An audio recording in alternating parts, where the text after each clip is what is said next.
हे जे टर्म्स असतात dx divide by 3x minus 4y is equal to dy divide by 4x मायनसzy is equal to dz divide by zy minus 3z. हे जे term असतात त्याला सेट ऑफ मल्टिप्लायर बोलतात, कारण मध्ये इज इक्वल टूचं चिन्ह आहे आणि याच्यामध्ये काही ना काही टर्म मिसिंग आहे. इथं वरच्या x आहे, y आहे, z आहे आणि इथं एक z मिसिंग आहे, इथं y मिसिंग आहे आणि इथं x मिसिंग आहे. इथं काय आहे, x मिसिंग आहे. ह्याच्यामध्ये काही ना काही मिसिंग आहे. तर आपल्याला डायरेक्ट लिहायचं सोल्युशन लिहिल्यावर काय लिहायचं, सेट ऑफ मल्टिप्लायर तर फर्स्ट सेट घ्यायचा. फर्स्ट सेट काय वरचे काय काय आहे एक्स, तर एक्स वाय झेड, वरचा जो एक्स आहे वाय आणि झेड ते 3 घेतले. आता काय करायचं, डायरेक्ट इंटिग्रेशन काढायचं. नाव टेक इंटिग्रेशन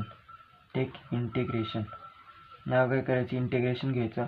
ती इंटिग्रेशन मी काय करेन, डायरेक्ट हा जो एक्स आहे यानं डायरेक्ट मल्टिप्लाय करेन, म्हणजे काय X D X plus Y D plus integration Y D Y plus integration Z D Z.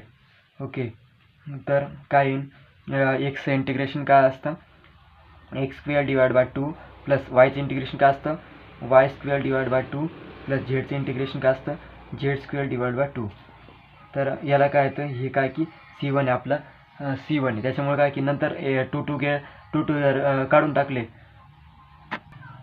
आपण जर 2 कॅन्सल करून टाकले तर काय येईल, x square plus y square plus Z square हे काय असेल C1 आणि आपला कॉन्स्टंट 1 आहे ना.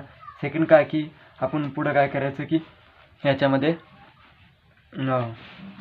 सेकंड आपण घेतल्यावर काय करायचं की सेकंड सेट ऑफ मल्टिप्लायर ना, तर सेकंड सेट ऑफ मल्टिप्लायर बोलायचं. सेकंड सेट ऑफ मल्टिप्लायर तर सेकंड सेट काय की आपण काय काय मिसिंग आहे आपण पाहिलं याच्यामध्ये. इथं जर पाहिलं याच्यामध्ये झेड मिसिंग, याच्यात वाय मिसिंग आहे आणि याच्यात एक्स मिसिंग आहे. तर काय येईल की second set of multiplier set ते तर पाहिलंच, पण याच्यामध्ये 2 पण मिसिंग, याच्यात 3 मिसिंग, याच्यात 4 मिसिंग आहे. मग 2, 3 आणि 4. तर आपण डायरेक्ट हे करायचं, म्हणजे काय येईल की इंटिग्रेशन घ्यायचं आहे. तर नाव